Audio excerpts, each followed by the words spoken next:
Welcome to my story. This episode's guest is Juan Moore, founder of Renegade Cuts Clobber, a barbershop and vintage clothing store. Renegade isn't just about fresh fades or fresh fits. It's about culture, confidence, and community. With a strong local following, bold visuals, and a distinct vibe, Renegade is more than just a shop. It's a statement. Josh, welcome. Thank you very much, Juan. Thanks for having me. Thanks for joining us. Thank you. Thanks for asking me to be here. Oh, absolute pleasure. It's great. I love it. So, for anyone who's never heard of Renegade before, how would you explain what you do?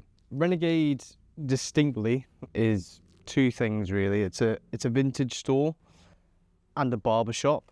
You might be raising your eyebrows and going, what are you on about? But, you know, the sort of fusion of the vintage and barbering is all based around the idea of styling, basically. Something that I've had a very strong passion for a long time. And obviously the word renegade itself, it's all about doing your own thing, going against the grain. That's what renegade is. And that's, in every sense of that word, I think the shop here itself, I think we've tried to encapsulate that in every form.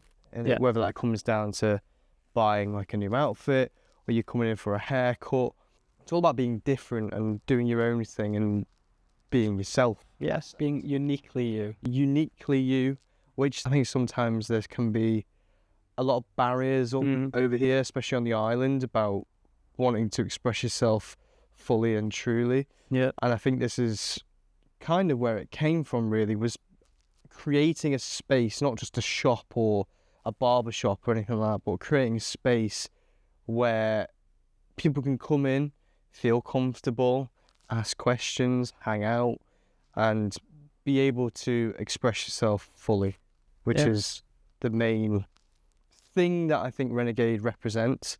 And with that comes a shop that is more of a community space than it is above anything else. Yeah. Did you always know you'd end up running a business? No, not at all, really. Up until 2020, I was very much like, I'm going to go away, I want to go to drama school. And then when COVID happened, I just sort of hit a point in my life where I was getting a little bit sick and tired of working for other people. I had a lot of creative energy in me, and I wanted to do something that was bigger than myself, but I didn't know how to go about it. And then in May 2021, we went up to the Onken car boot sale. Right. So we had like 4 rails of stock with like a range and mix of stuff, just to do a pop-up basically. And we went up there and, we did really well from just a little car boot sale, just to see what the response would be. Yeah. To see if people were genuinely interested in this before I committed to an idea. And then from there, we then went on to do the Manx Games, which was like a skating music event in Castletown. So we did another pop-up there. Again, did really well. And then from there, we did a little Pride event, which was in Strand Street. Again, did really well. And then we did Timwell Day. And that was sort of like start of July 2021. Again, from that event, we sold out. From that point then, people were saying you should open up a little shop in Douglas. So we obviously looked around quite a lot. We were looking at different locations. Strand Street, as we all know, is very expensive. Mm-hmm. So that was a big no. And then this unit came up in the Tower House. So I went down, and I'll be completely honest, I walked in and went, this is never going to work. I literally was like, it was like a tiny box room. Right. And it is tucked out of the way. But you know what? It was affordable rent. It was central Douglas. It was actually a lovely view. Mm-hmm. I'm not going to lie. Yeah. I think we had the best view in Douglas when we were there. It's amazing. You can look out and see the Tower Refuge, to see all this sort of stuff. And it was a gamble. But we actually were like, the more we sat down and actually talked about how we were going to do it and how we're going to make it work, the more it made sense. And then we obviously made it happen. it wasn't like all guns blazing straight away. I mean, a lot of people open a shop and be like, has to be perfect before we open it. We were like, well, we're on a budget. We haven't got much going on. You know what I mean? Like, we don't even know if this is going to work. I didn't really know what the vision was yet. Right.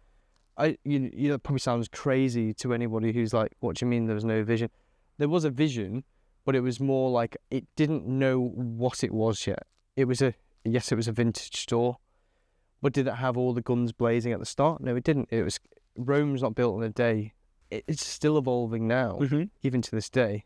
So like in them early days, it was just a matter of gaining interest to see if it was what people wanted.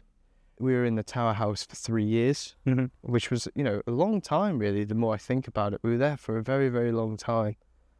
And but it was the perfect place to experiment, to try and fail. And then obviously in 2023, the unexpected thing of doing barbering came into the mix. It's something that I'd always wanted to do, but at the time there wasn't really anybody you could talk to or push you in the right direction. And if you did, it was usually met with, yeah, mate, do it. Right. Okay, cool. Right, how do you do it? Okay, right. And then you would talk and then you'd be like, right, I don't know where I want to go or how do I do this? And in the end, you just have to do your own research and go and do it on my own and figure it out for myself because, you know, it's something I really, really wanted to do. And again, was it a gamble? Yes, it was. There's a lot of that going on here, but like, it's just a matter of like, fuck it, do it because you want to do it. Yeah. And I know with that not everyone can do that because there is financial things and having the right support network and stuff like that. But I was very lucky in a position when I'd saved up enough money to go and do the course that I went and did it. When I went away to the London School of Barbering in Manchester, and that was like a really rewarding experience. Yeah. Like being able to like go away and on your own and learn a new skill and a craft. And I met some of the best people I've ever met at that time of learning. I had two great teachers, Ash and Liam, who were brilliant. It was great. And then coming back and then sort of setting up the chair in the shop, it just naturally goes hand in hand. Like, it's not a new thing. Yeah. Like doing like barbering and vintage clothing. I've been to many like vintage stores in the UK that have barbershops, vinyl, tattooists. That cross-pollination of doing two things or three things or four things, whatever it may be, it all adds to the experience. Yeah. Like, it's not just one thing then. It gives everything layers.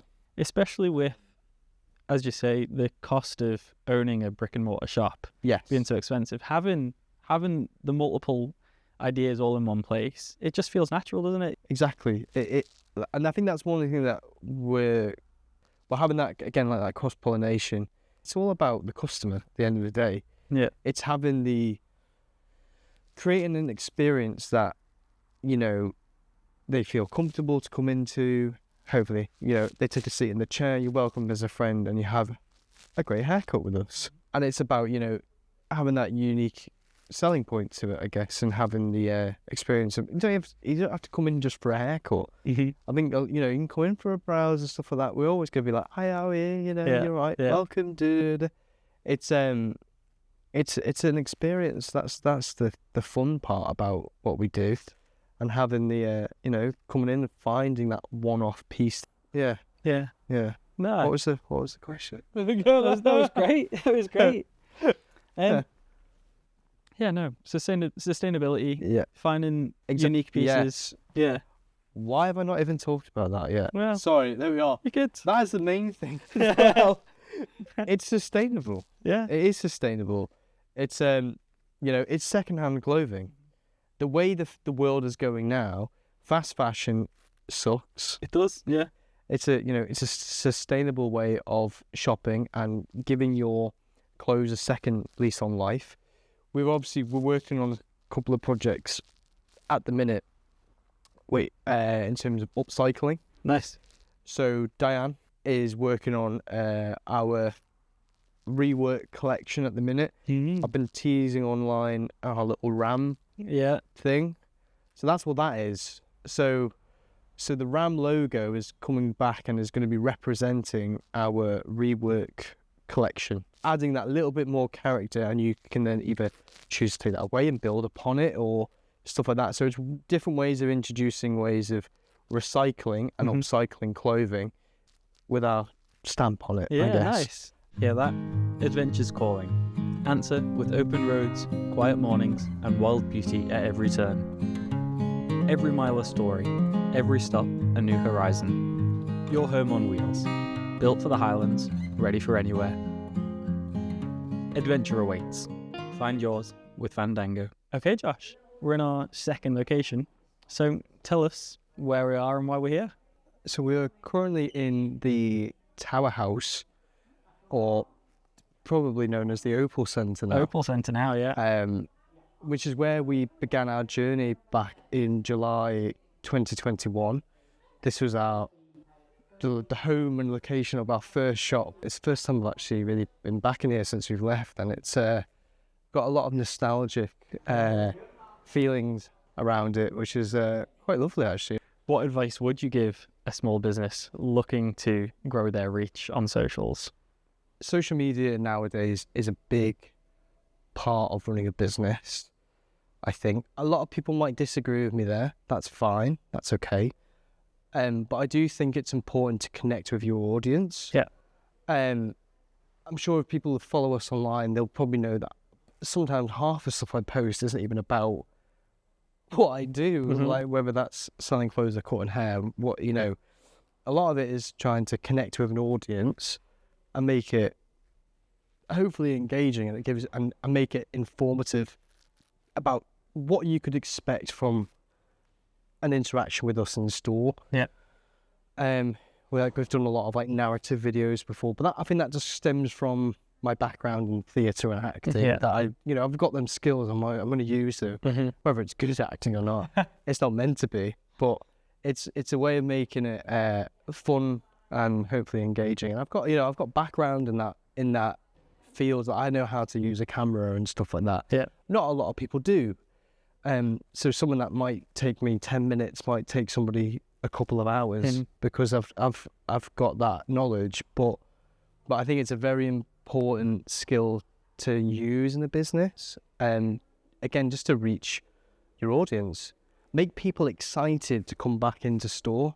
Yeah. You have that client, they return back, but you want to create conversations for when they return back into store. And the way of doing that is by using your social media and creating conversations. And that's the main reason I do it, to create excitement and a buzz around what it is we're doing in store, whether that's going to our next pop-up event or launching the website or the Rework collection, or here's our new staff member or whoever. Do you know, it creates excitement. And with that, you want to obviously generate interest. And the best way of doing that is by using social media. Yeah. But don't do what everyone else is doing. Think outside the box. Yeah. Think about what it is you want to say, what it is you want to convey to your customers, to your clients.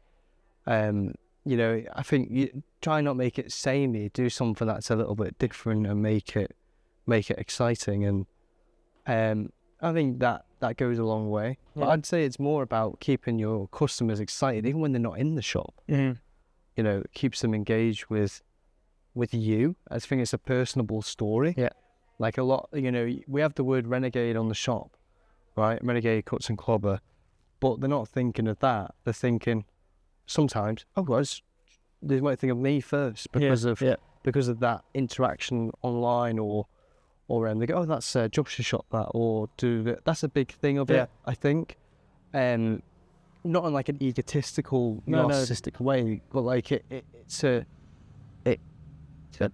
people have seen what we've done growing up from the ground up. Yeah. And with that comes a connection. And I think people like that. I think people like to see progress and people doing well. Like a lot of people like to see people not do well, which is a bit weird. Yeah. And I'm not a fan of that.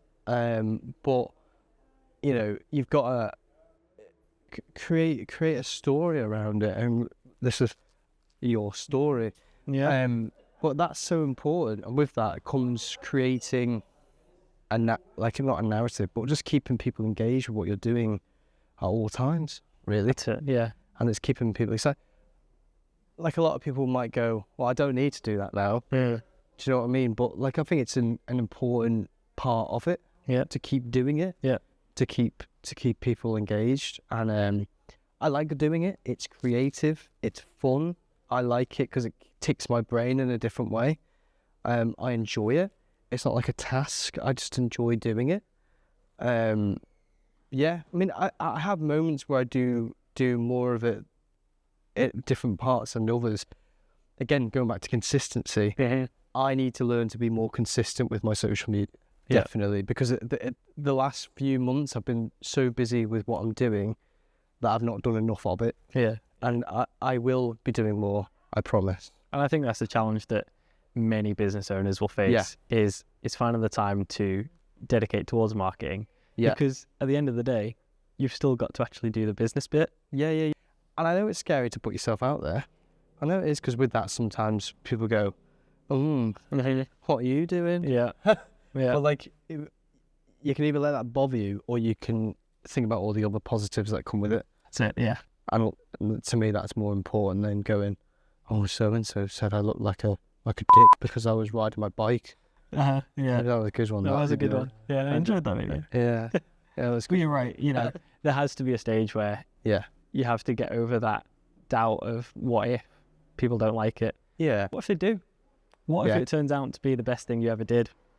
Exactly. And I'm glad I did what I did. And the only way I did that was by getting myself off my arse and doing it. Yeah. No one's gonna tell you how to do it. It's about picking yourself up. You have an idea. Yes. You have an idea. I know with that can sometimes come financial things and stuff like that. I get that 100%. But the only way you're going to know is by trying and doing it. And if you fail, at least you say you've tried. Do you know what I mean? But, you know, be honest with it. Be real with it. Don't, you know, as soon as you start trying to do it if you're not doing it for yourself and you start doing it for other people, do you know what I'm saying? Yeah. Because but as soon as you start trying to... Your socials is an extension of your business, which is an extension of you. Yeah. So being yourself, not putting a face on, it doesn't have to be scripted, just showing a unique version of your business behind the scenes, you know, 100%. Customer interactions. Yeah. It builds a community, and it connects people, connects to people, connects with people. Yes, 100%. Hear that? Adventure's calling. Answer with open roads, quiet mornings, and wild beauty at every turn. Every mile a story, every stop a new horizon. Your home on wheels, built for the Highlands, ready for anywhere. Adventure awaits. Find yours with Fandango. Okay, we're here at our third and final location. So tell us where we are and why we're here. So we're currently in the Noah Market Hall, the Work Cafe. It's quite a nice place to come down and bring a laptop with you, or bits of notebooks or paperwork, and you come down and sit here and tinker away. Yeah. You know, I used to work here years ago as well, so it's like I know a lot of the staff here and stuff, so I like to come down and say hello, and it's a good place to like switch off, I think. Yeah. Which is good. It's a great blend with the cafe and then a good space for working. We've got the meeting rooms. Yeah. Downstairs is super quiet. We've had some proper locked-in sessions down there. It's really good. It's good because I think there's a lot of like other entrepreneurs around. You're right. It is definitely a hub for local entrepreneurs. Yeah, definitely. And we need more of that, really. Sure. Which is good. Yeah, it's good. Very good. And speaking of entrepreneurs, we're on to our section of advice for future entrepreneurs. Yes. So, what is the best business advice you ever received? I think the best business advice I've ever received is not to overthink things. Yeah. Not to, like, you can spend a lot of time getting in your own head about, is this idea right? Is this going to work? Is this the right direction we want to go in? I'm a firm believer in trust your gut. Always go with your gut feeling. Yeah. I think if you believe something is good and it's coming from your gut instinct, I think you will always be onto a winner. Yeah. But also as well, like, it's okay to make mistakes as well. Yeah. Like, the only way you're going to learn is by failing. And then you learn from that, and then you grow from that, and then hopefully you don't repeat that mistake again, and then you can move forward and make it better, which is good. And you just, surround yourself with good people, surround yourself with like-minded people, and throw yourself into the deep end. I would say is like the best advice I've been given. What's one piece of advice you'd give to someone just starting out? Just starting out. Yeah. Or someone that's maybe not even just started, maybe they're thinking of starting. I would say, like, when you're thinking of starting something, commit to the idea. Yeah. Then you obviously have to look at, always look at your financial situation as well. Is this going to be viable? Is this going to be, when you're starting out, you don't know, right? And sometimes it is about, I've got this amount, I can commit to this idea. There's also small things like the micro business course as well that you can apply for, which will help you fulfill that idea. And I think when you're starting out an idea, I think it is just taking that deep breath, believing in it, and then doing it. It's as simple as that, really. I know it's not as simple as just do it. But sometimes it is. Like sometimes it is as simple as like, I've got an idea. I would really, really, really want to do this. Again, go with that gut instinct. Yeah. Nice. Really good advice. Yeah. I think so. Anyway, if it's not, let me know. Yeah. If you take his advice and it doesn't work out, blame Josh, not me. Yeah. Flinch me. I know. Cool. Should we move on to our quickfire rounds? Yes. Yeah. Let's do it. Let's do it. Describe your business in 3 words. Different, styling, and quirky. Quirky. I like quirky. it. Yeah. Yeah. Yeah. I mean, different styling and quirky. Yeah. Yeah. Nice. Yeah. Quirky. If your brand had a theme song, what would it be? Easy. The Renegade Master, of course. Of course. Like, since day one, everyone's like, that's the song. Yeah. If you could only have one hairstyle for the rest of your life, what would you choose? Practicality-wise, because it's happening anyway, go bald. Right. Nah. It happens to men our age. Yeah. I mean, it's going. It's definitely thinning. Anyway, but that's normal. Happens to all of us. What is one thing that you can't live without during the workday? Oh, music. Yeah. Music. I can't go into the shop without music. Yeah. I'm cutting hair. There needs to be some good tunes on, upbeat, preferably. I ain't cutting hair to violins. No way. Upbeat music. Let's get, it's a good environment. Let's keep the vibes up. Yeah. What's the best thing about the Isle of Man? The best thing? For me, the best thing about the Isle of Man is the community here. There's a really strong community of people. Obviously, it's 80,000 or 85,000. I never know. The stats seems to change all the time. Yeah. Well, that many people, it's a small place. That we all have to thrive off each other and stuff like that. What's one thing that you hope people take away from your story? I hope people take away, like, obviously I was very young when I started my business, and obviously, like, it doesn't matter how old you are, or it's about, if you have an idea, it's about believing in it. Yeah, like, I hope people feel inspired when they watch this, and maybe if somebody's watching this at home and they have an idea and they actually go, oh, actually maybe this would be good, or I believe in this idea, and hopefully with the right financial backing, hopefully we can see a lot more businesses grow or start up or whatever it may be. Yeah, it'd be nice to see new things all the time. Yeah. You want to see fresh new ideas all the time. So yeah, that during Nice. that. Yeah. Good. Yeah. Yeah. Okay. Who would you like to see as a guest on the next My Story episode? Who would I like to see? There's a few people that are friends of mine that have businesses and stuff that I think would be worth, I don't know, talking to, I guess. Maybe like Nick Kane from Camelback, maybe. Yeah. I don't know, maybe Miles from Noah. Yeah. Or maybe Jamie from Kiki's, maybe, or Jamie at Roots as well. Yeah. Roots Coffee Shop. Nice. How can people best support your business right now? I think supporting us is obviously, come and visit us in store. Whether that's following us online, on our social media or online platforms. Big thing as well is like liking and sharing a post to, if you like what we do, liking and sharing a post travels far. Yeah. Word of mouth as well.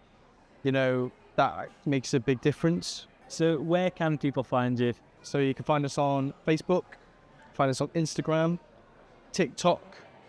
We've got a website as well that you can visit us on Google and stuff like that as well.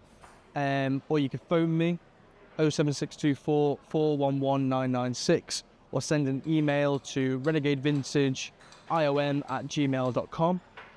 Well, thank you very much for joining us. Oh, thank you, Juan. Thank you. Thank you for watching. Thank you. I appreciate that. If you know any small business owners that want to tell their story, reach out. It's info@skeealmarketing.com. It's on screen now. Or visit us on socials. Thanks again for watching. Do it now. See you next time.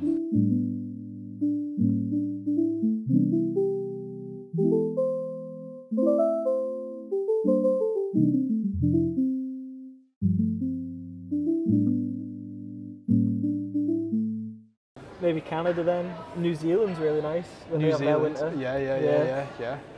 I wouldn't mind it. Yeah. Not that I'm trying to say the Isle of Man's bad. Yeah, you want me to leave, don't you?